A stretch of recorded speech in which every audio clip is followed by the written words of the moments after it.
So hello मेरे शेरों, क्या हालचाल। एक नंबर। और आपके सामने हाजिर है आपके गब्बर सर।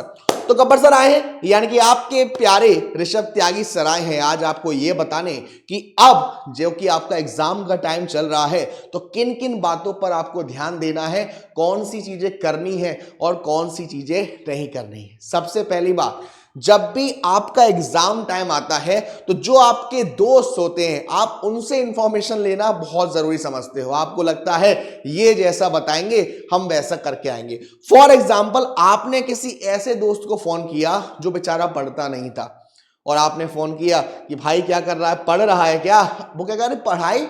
पढ़ाई क्या होती है भाई? मैं पढ़ाई नहीं कर रहा, मैं तो वेब सीरीज पेंडिंग थी वो कर रहा हूं। तो इससे क्या होगा, आप मोटिवेट हो जाओगे, भाई ये पढ़ रहा है तो मैं भी नहीं पढ़ रहा। ऐसा नहीं करना। अगर आपने किसी होशियार बच्चे को फोन किया और फोन करके कहते मैं तो डेली पढ़ रहा हूं, मैं तो इतने सारे चैप्टर्स को रिवाइज कर चुका हूं, मैं तो सैंपल पेपर की प्रैक्टिस कर चुका हूं, इससे आप क्या होंगे, डिमोटिवेट हो जाओगे। तो आपको क्या करना है, जो बचा कुचा टाइम है अपने हिसाब से अपना बनाया हुआ शेड्यूल, अपना बनाया हुआ टाइम टेबल को फॉलो करना है। ठीक है, किसी भी तरीके से अच्छी या पॉजिटिव वाइब्स या नेगेटिव वाइब्स को एक्सेप्ट नहीं करना है। अब आपको जो हमारा होता है ना बिजनेस में, प्लानिंग का एक फीचर्स होता है जो कि लिमिटेशन माना जाता है कि रिड्यूसेस क्रिएटिविटी, यानी कि अब आपने ठान ली है, अब आपको सुनना नहीं है। दूसरी चीज, जब भी आप देखते हो कि आपका एग्जाम का टाइम टेबल इशू होता है, वहां पर आपने देखा होगा कुछ कुछ मेन सब्जेक्ट से पहले कुछ ऐसे सब्जेक्ट के एग्जाम आ जाते हैं जिस पर हम फोकस करना शुरू कर देते हैं।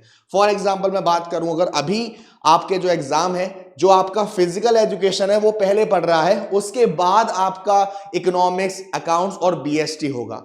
तो बहुत सारे बच्चे क्या करते हैं कि पहले फिजिकल को पढ़ना स्टार्ट कर देंगे। भाई फिजिकल एजुकेशन आपका मालूम है चैप्टर है उसमें, लेकिन इतना नहीं है कि उसमें आप 8-10 दिन वेस्ट कर दो।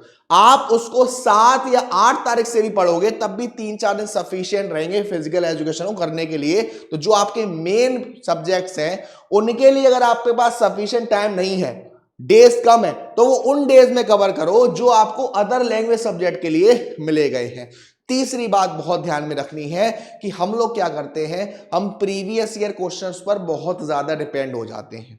लास्ट 10 इयर्स, लास्ट 5 इयर्स, इन पर फोकस करते हैं। इसके साथ साथ आपको एक चीज और करनी है बेटा, आप लोग क्या करिए, स्पेशली अगर बात करी जाए सीबीएसई बोर्ड की, सभी बोर्ड अपने कुछ सैंपल पेपर रिलीज करते हैं फॉर प्रैक्टिस, जहां पर बताया जाता है कि इस बार जो पेपर है वो कुछ इस तरीके से होने वाला है। और हम खुश हो जाते हैं कि अगर सीबीएसई ने सैंपल पेपर दिया है तो इसी में से क्वेश्चन आएगा। नहीं बेटा, सीबीएसई का बताने का तरीका ये होता है कि आपका जो पेपर है वो इस टाइप का आ सकता है, यानी इन टॉपिक से आ सकता है, ये लेवल हो सकता है।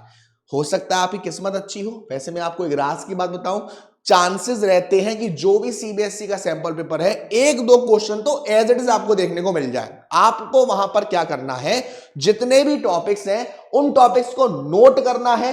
नोट करने के साथ साथ उन टॉपिक्स पर अच्छे से कमांड करने के जाना है, क्योंकि जो भी आपकी बुक्स होती हैं, आपने देखा होगा बुक की शुरुआत में ही नंबर्स दे रखे होते हैं कि ये चैप्टर इतने टाइम का है, ये चैप्टर इतने मार्क्स कवर करेगा, इतने टाइम में कवर करेगा। तो वही हिसाब हम करते हैं। एक और प्यारी चीज मैं आपको बताऊं, इन दिनों क्या होता है, जब भी आपके एग्जाम चल रहे होते हैं तो आपके पास एक अच्छी चीज होती है। क्या सर?